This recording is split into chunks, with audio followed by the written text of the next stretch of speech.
Role sir? ये PM जनमन योजना के अंतर्गत वनराजी समुदाय के उत्थान हेतु विभिन्न प्रकार की गतिविधियां और योजनाएं संचालित हैं। इसके संबंध में आज एक बैठक ली गई है और हमारे यहाँ लगभग ये 700 के आसपास जनसंख्या है, 193 के आसपास परिवार हैं। इन परिवारों के उत्थान के लिए प्रधानमंत्री जनमन जो योजना है ये बहुत महत्वपूर्ण है। इसके अतिरिक्त भी हम जिला स्तर से जिला योजना के अंतर्गत इसमें स्किल डेवलपमेंट के लिए बहुत सारे कार्य कर रहे हैं। तो जो भी योजनाएं चल रही हैं उनको समयबद्ध तरीके से पूरा किया जाए और साथ ही साथ इनका एक जो वनाधिकार अधिनियम के अंतर्गत जो इनको भूमि के पट्टे का जो मामला था उसको भी आज डीएफओ साहब यहाँ बैठे थे। हम लोगों ने ये डिसाइड किया है कि अगले 2 महीने में इन सभी जो पेंडिंग इश्यूज़ हैं इनको पूरा किया जाए और इस पूरे समुदाय का एक हेल्थ मैपिंग भी करने के लिए हम लोगों ने प्लान किया है। अगले 2 महीने में लगभग 712 जो जनसंख्या है उसकी हेल्थ मैपिंग, एक हेल्थ प्रोफाइल एक हम लोग तैयार करेंगे। सर मेरी मांग ये है कि पिछले 2 हफ्ते से ग्राम सभा जय कोट की रोड बंद है और मैंने 1-2 बार उनके जय को भी फ़ोन किया, लेकिन उन्होंने कहा कि रोड खुल जाएगी, लेकिन अभी तक रोड खुली नहीं है। और दूसरी बात ये लोग बीमार हो रहे हैं और रोड जगह जगह ब्लॉक है। 3-4 जगह जय कोट की रोड बंद हो चुकी है और कोई सुनने वाला नहीं है।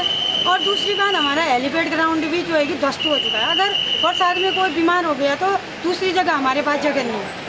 तीसरी बात जो है कि ये आपदा प्रभावित परिवार हैं, 7 परिवार, तो उनकी भी आने जाने के रास्ता नहीं है, बीच में है वो लोग और उनका भी जो है कि उनकी भी कोई नहीं सुन रहा है। कितनी बार आपदा से कागज़ लगा चुके हैं, कोई सुनने वाला नहीं है।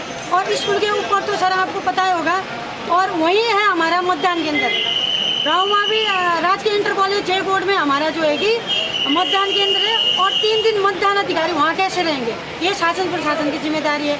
दूसरा नंबर जो है कि वहाँ बच्चे ऊपर से पत्थर आ रहे हैं ऐसे में और सारा व्यवस्था जय कोट की सर ऐसी टगमगाई हुई है। और टावर को आपको पता है 7 दिन में तैयार हो जाएगा कहा था, लेकिन अभी तक जय कोट के टावर का कोई पता ही नहीं है।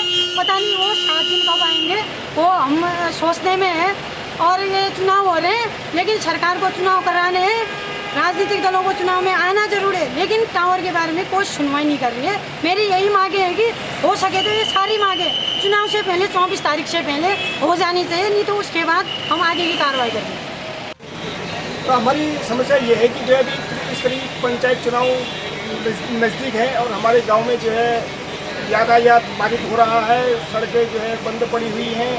मैं शासन प्रशासन से निवेदन करना चाहूँगा कि जो है चुनाव को देखते हुए यथाशीघ्र सड़क को खोल दिया जाए और जैसे कि मतदान कर्मचारी आएंगे बाहर से, उनको सुविधा हो और हमारे वोटर्स भी जो इधर उधर है वो भी आएंगे और जैसे कि अच्छा जो है मतदान होगा।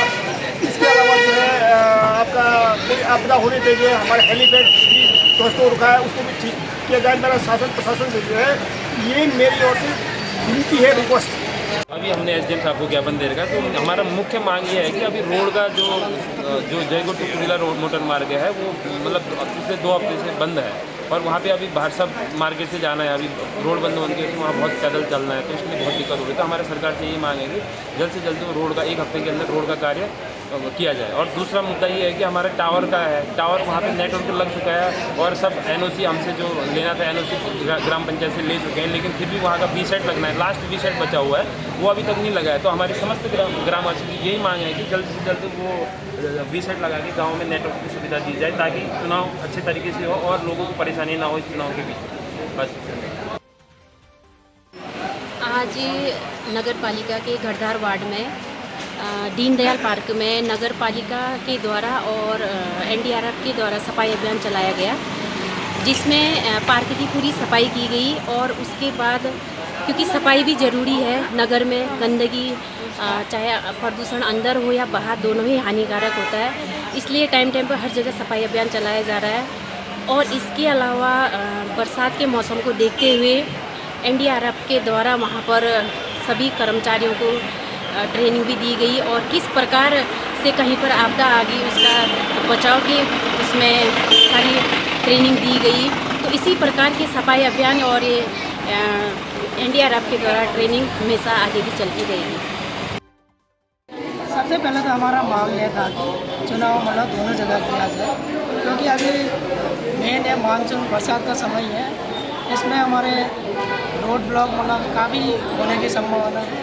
इससे हमारे करीब अधिकांश लोग जो बच्चों को पढ़ाने के चक्कर में सभी परिवार लोग अधिकतर नीचे ही है, दाखिले में निवास करते हैं, वहाँ मतलब बहुत कम लोग हैं। तो बरसात में अगर चुनाव ऊपर होता है तो हमारे लिए काफ़ी दिक्कत होगी, क्योंकि रोड ब्लॉक यहाँ से करीब 8-10 जगह रोड ब्लॉक होगी, तो यहाँ से जनता वहाँ वोट देने में काफ़ी दिक्कत का सामना करना पड़ेगा।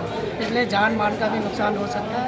इसलिए हम शासन प्रशासन से यही मांग करते हैं कि चुनाव अगर दोनों जगह हो सकता है तो दोनों जगह कराए, अगर अन्यथा मतलब नीचे ही कराए।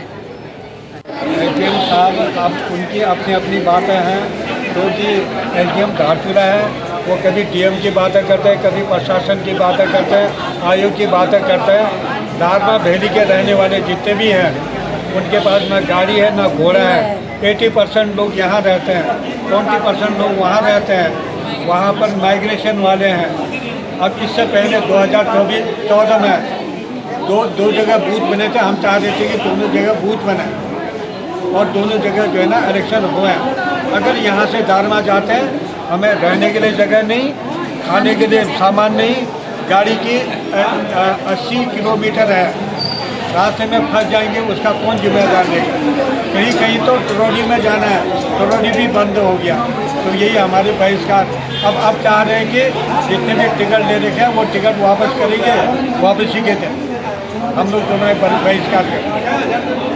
तो पहले तो ये बात है कि जो एसडीएम को पहले ज्ञापन मिला था उसके बारे में हमें कोई जानकारी नहीं थी कि ये बूथ ये कहते हैं दारमा या ब्यास घाटी में बनने के लिए। हम बस इस चीज़ से निश्चिंत थे कि ये सब बूथ यहीं बन रहे हैं, माइग्रेट हो गए, क्योंकि हम 6-6 महीने के लिए ऊपर नीचे रहते सर। और ये होता है कि जितनी ज़्यादा जनसंख्या है वो सब अपने बच्चों को पढ़ाने के लिए या अपनी सुख सुविधाओं के लिए वो यहीं रहती है नगर पालिका के आसपास। तो हमारे दोनों ही लोग आते हैं, ऐसा भी नहीं है कि हम नगर पालिका के क्षेत्र में रहते हैं, हम अपने अपने क्षेत्र में रहते हैं, दोनों जगह माइग्रेशन करते हैं। तो सरकार को ये समझना चाहिए कि बरसात का मौसम है, रोड जहीं तहीं खराब है, नदी नाले इतने उफान पे हैं और उसमें सरकार ने ये कहते हैं वो ऊपर बना दिए हैं। अब 80% जनसंख्या यहाँ है, 20% वहाँ है। अब सरकार एक तरफ से चाहती है कि 100% वोटिंग हो गई और ऊपर से उन्होंने वहाँ बूथ बना दिया। तो उन्होंने हमारे बारे में भी सोचना चाहिए ना कि हम जो प्रत्याशी हैं वो कैसे ले जाएंगे लोग अपनी रिस्क में। एक वोट के लिए उनकी ज़िंदगी खतरे में नहीं डाल सकते। सरकार ने देखा हुआ है, सब जगह की न्यूज़ रोज आ रही है कि किस जगह कितना रोड ब्लॉक हो रहा है, कितनी जगह रास्ते खराब हो रहे हैं, कितनी जगह नदी नाले बढ़ रहे हैं, किसी का घर चले जा रहा है। और दूसरी समस्या ये है कि हमारे दारमा में छोटे छोटे घर हैं। ऐसा तो है नहीं कि बड़े महल हो, हम सबको ले जाके अपने साथ दिखा सके। छोटे छोटे घर हैं, कस्बे हैं, गांव जैसी जगह है, सुख सुविधाओं की बहुत तंगी है वहाँ। तो हम उनको खाना पीना हर चीज़ पहले तो वहाँ पहुँचाना बहुत मुश्किल है। फिर उसके बाद ऐसा भी नहीं है कि वोटिंग के दिन हम पहुँचा सके। 80 किलोमीटर है, सुबह से शाम हो जाती है वहाँ पहुँचने के, और वहाँ जाके वहाँ की रहने की व्यवस्था हर चीज़। फिर उसके बाद असली मानसून में ये वोटिंग की जा रही है, उसकी वजह से भी हमारी इतनी समस्याएँ बढ़ी हैं। अगर सरकार हमारी बात नहीं सुनती है तो हमने सबने अपने एक पक्ष रखा है कि हम सब जितने भी हम प्रत्याशी हैं उन्होंने अपना टिकट वापस देना है और वो ये चुनाव का बहिष्कार कर रहे हैं। मैथिली में 11 दिनों से बिजली गुल, ग्रामीण परेशान, जताई नाराजगी। बंगापानी तहसील के सड़क मार्ग से 10 किलोमीटर दूर स्थित मैथिली गांव के विभिन्न तोकों में बीते 11 दिनों से बिजली गुल होने से ग्रामीण परेशानी का सामना कर रहे हैं। 11 दिन पहले ट्रांसफार्मर खराब हो गया था। एसडीओ यूपीसीएल अनुज त्रिपाठी ने बताया कि ग्राम सभा के लिए ट्रांसफार्मर भेजा गया था, जिसमें तकनीकी दिक्कत होने से कार्य नहीं हो पाया। शनिवार को विद्युत व्यवस्था को सुचारू कर दिया जाएगा।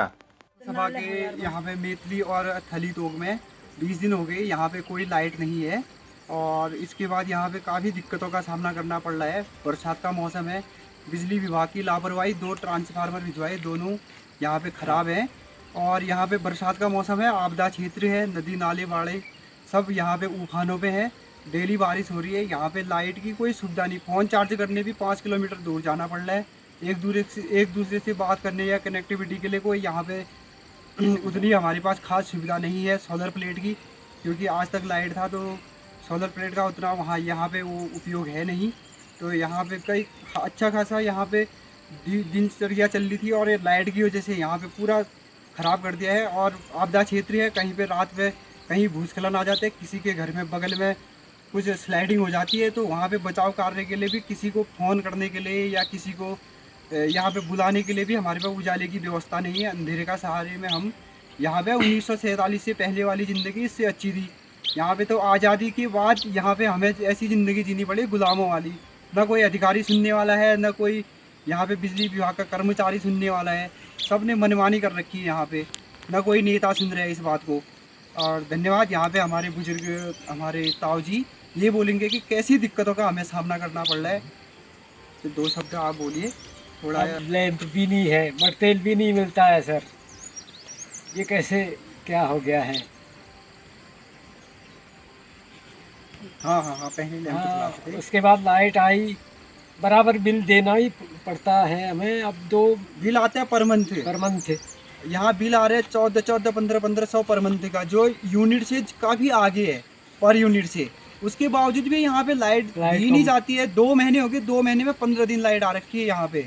उसके बाद कोई सुनने वाला है नहीं यहाँ पे। बोलते हैं आज जाओ ऊपर, दूसरे दिन जाओ, लाइनमैन को भेज दे रहे हैं। क्या करेगा लाइनमैन? एक दिन आता है वो भी खोल देता है, चल देता है, कुछ होता नहीं है तो कैसे करेगा वो भी? रोज दौड़ा भागी उसको भी दौड़ा रहे हैं ऊपर से नीचे। सब यहाँ पे बिजली विभाग के आधे अधिकारी सब मिले हुए हैं। वो उनको है ही नहीं किसी गाँव की सुध, यहाँ पे सुनने वाला कोई नहीं है, बोलने वाला कोई नहीं है। तो कोई बीमार पड़ गया, रात को कहीं हॉस्पिटल ले जाना पड़ गया, तो कैसे ले जाएंगे हम? ना यहाँ पे कुछ भी यहाँ पे सुविधा नहीं है यहाँ पे। तो मैं इसलिए खास रिक्वेस्ट करना चाहता हूँ प्रशासन से जल्दी यहाँ पे लाइट की व्यवस्था कर दी जाए। भाजपा नेता महेंद्र बुद्याल की पत्नी मंजुला बुद्याल बूदी क्षेत्र से निर्विरोध क्षेत्र पंचायत सदस्य हुई निर्वाचित। ब्लॉक प्रमुख चुनावों के लिए बीजेपी को मिली शुरुआती बढ़त।